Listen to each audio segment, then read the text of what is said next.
एक साथ रिपीट करके देखो। इस टाइप का क्वेश्चन ना जीपी में ही मिलेगा तुम लोग। पहचाना है कैसे? 4 4 4 ट्रिपल 4 या तो रहेगा 3 3 3 triple 3 2 2 2 triple 2 1 1 1 triple 1 7 7 7 triple 7 8 8 8 triple 8। इस तरह क्वेश्चन समझ गया कैसे पहचाना? एक बार रहेगा नंबर, दो बार रहेगा, तीन बार, लेकिन ये क्वेश्चन जीपी में नहीं है। इसका सीरीज चेक करो, जीपी में नहीं है। मान लो हम 4 को 11 से गुना किया 44 हुआ, ठीक है? तो दोबारा फिर 11 से गुना होना चाहिए ना। तो 44 को 11 से गुना करो 484 आता है। दिया कितना है? 440। हमारे जीपी में नहीं है। जीपी का क्वेश्चन मतलब सीरीज जीपी में नहीं। तो फर्स्ट ऑफ ऑल हम लोग क्या करेंगे? सीरीज को जीपी में चेंज करेंगे। तो अब ध्यान से देखो कैसे चेंज करेंगे, तो देखते जाओ। जब इस तरह का क्वेश्चन बनाना सम बोलेगा हमेशा निकालना, ठीक है? तो पहले एक बार ना ऐसे इक्वल टू लिख दे एट। चलो अब इसमें से 4 कॉमन आ सकता है।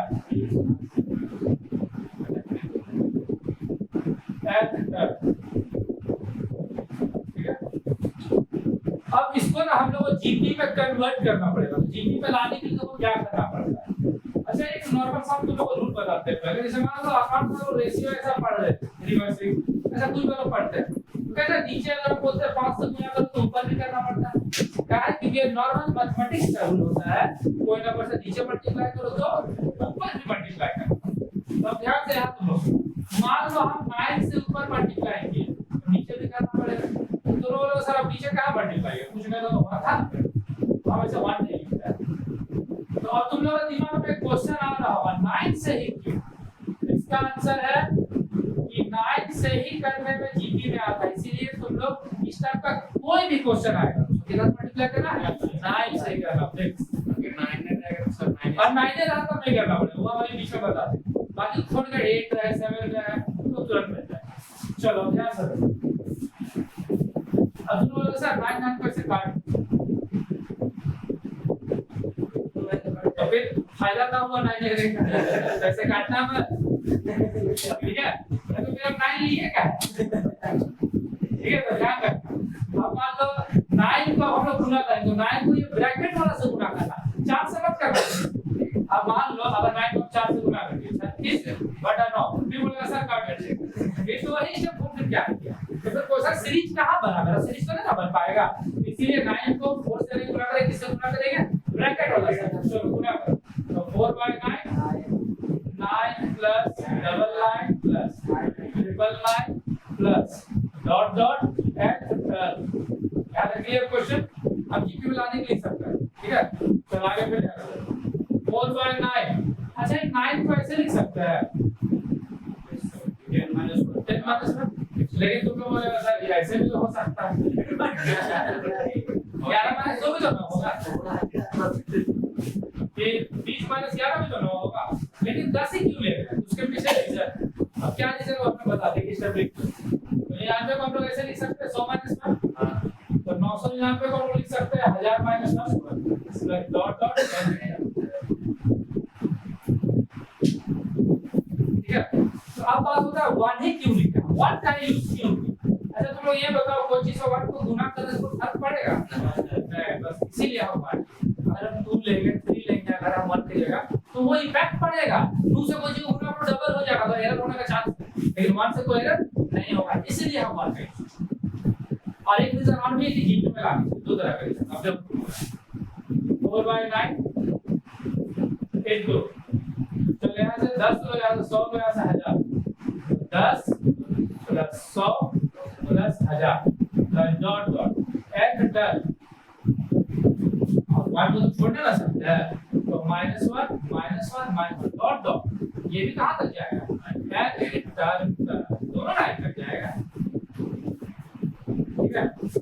ध्यान से बात 4/9 into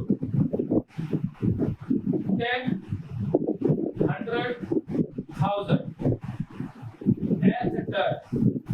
ये जो 1 किया है एन हम बोलेंगे 1 20 बार किया है, माना तो ऐसे बोले 1 20 बार किया तो 1 into 20 कितना होगा? 20 बार किया तो इसे n -1 किया है n तक तो 1 into n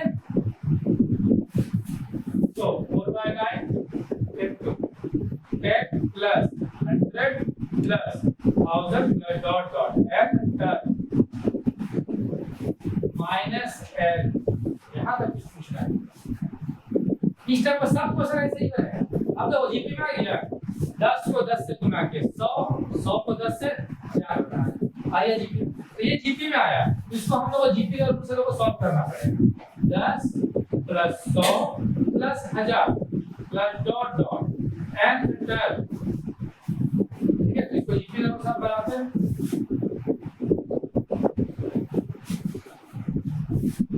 तो चलो जीपी याद करो, हम लोग शुरुआत क्लास में किए थे मैथ्स का। ए हो गया 10, आज की जगह फॉर्मूला क्या होता है d2 dt1 यानी 100 डिवाइड बाय 10 कितना हो गया। और एक का वैल्यू है, तुम लोग बना लो कॉपी में फॉर्मूला लिखा है, दो फॉर्मूला। r का वैल्यू अगर 1 से ज्यादा होगा और r का वैल्यू से कम होगा, लास्ट क्लास में पढ़ाया था, लास्ट क्लास में शुरू किया था। तो r का वैल्यू 1 से क्या ज्यादा है ना, तो कौन सा फॉर्मूला बोलो, r ये फॉर्मूला कराया तो 1 into r का पावर है -1 डिवाइड बाय r वैल्यू। चलो यहां वैल्यू पुट करो, 1 का 10, 10 का पावर है -1 डिवाइड बाय 10। अच्छा एक चीज और मैं पूछते बताना चाहूंगा, जैसे मान लो 2 का स्क्वायर और 2 का पावर 3, 2 का स्क्वायर कितना हुआ 4, ऐसे समझा रहा है, अलग से एक्स्ट्रा चीज होगा। 4 और 2 का क्यूब कितना हुआ 6, 2 को 3 बार गुना 8, 2 2 2 ऐसे सब कितना हो गया ये सॉल्व। तो तुम लोग भी कर लेते हैं, कोई दिक्कत नहीं था। मान लो इसको ऐसे सॉल्व कर सकते हैं, नीचे का दोनों बेस बराबर है, बेस में बराबर होता है तो पावर जुड़ जाता है, गुना करेगा 2 और 3 पावर क्या हो गया 5, तो 2 को 5 बार गुना करो, क्या दोनों में कोई चेंज हुआ नहीं हुआ। तो हम ऐसे बनाए, ऐसे तो फर्क नहीं पड़ेगा। अब आ जाएगा यहाँ 10 का पावर तो 1, यहाँ भी 10 यहाँ भी 10, नीचे का दोनों का बेस बराबर तो पावर क्या होगा जुड़ जाएगा, तो पावर में जोड़ दो 10 का पावर n + 1। अब क्या ऐसे रहेगा, यहाँ दोनों बेस बराबर था तो नीचे का तो एक बार लिखा, पावर 3 2 5 कर दिए, वही काम यहाँ भी किया, 10 10 से था तो पावर जोड़ दिया n + 1। काहे कि यहाँ नंबर था तो जुड़ गया, यहाँ है ना करें। अब समझो पहले इसको हम क्या बताया, तो पहले ही बता दे तुमने बनाया। चलो आ जाओ, 10 को 1 से गुना करो 10, तुम लोगों ने सर यहाँ तो नहीं जोड़े, काहे नहीं जोड़े, काहे कि यहाँ और यहाँ सेम होना चाहिए, यहाँ 10 यहाँ तो 1 है, कहाँ से नीचे सेम होता है तब ऐसा डिवाइड बाय 9। अब आ जाइए 4/9 into 10 का power n + 1 -10 divide by 9 minus है, समझना है काटिए। इसको हम सॉल्व किए तो क्या आया ये मिला, तो सीधे उसको लगा दिया वहां पर, और जो -n था उतार दिया। चलो नीचे कुछ नहीं हुआ, एलसीएम 4/9 into ऐसा क्या आ गया 9 क्रॉस मल्टीप्लाई, इसको 1 से दो तो 1 से होगा ये 10 का पावर n + 1 -10, 9 को n से 9 है। चलो नीचे का दोनों 9 9 को इंटू कर दो क्या आ जाएगा 4/81 into 10 का पावर n + 1 माइनस 10 में लिखा, पहले 9 में लिखा क्योंकि रूट्स के साथ 9 में बड़ा इक्वेशन बनाएगा। हां ठीक आंसर वो इक्वेशन है बस पूछना तो इधर सही है, इधर में वही काम दिखाना है, तब नहीं कैसा है काम तो समझ में आता है। सही है बनाए कि नंबर कट है, हां ये दिखाना पड़ता है। और एक चीज और सुनो यहां पर, सुनो तो इतना ही दिखा ध्यान, अगर क्वेश्चन मान लो 5 करके रहता तो आंसर क्या आता थोड़ा दिमाग लगाओ।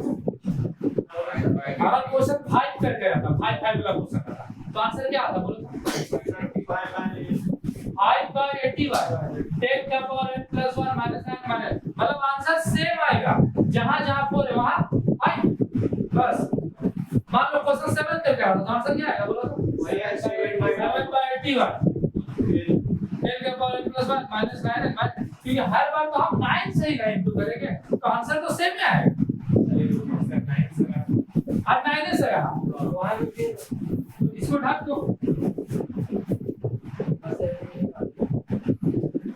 इसको ढक दिए तो यही से हम बनाना स्टार्ट कर देंगे, समझा। उड़ते उड़ते तो थोड़ा ऊपर बैठा यहाँ से यहीं से बनाना स्टार्ट करो, ऐसे सब बनते रहेगा।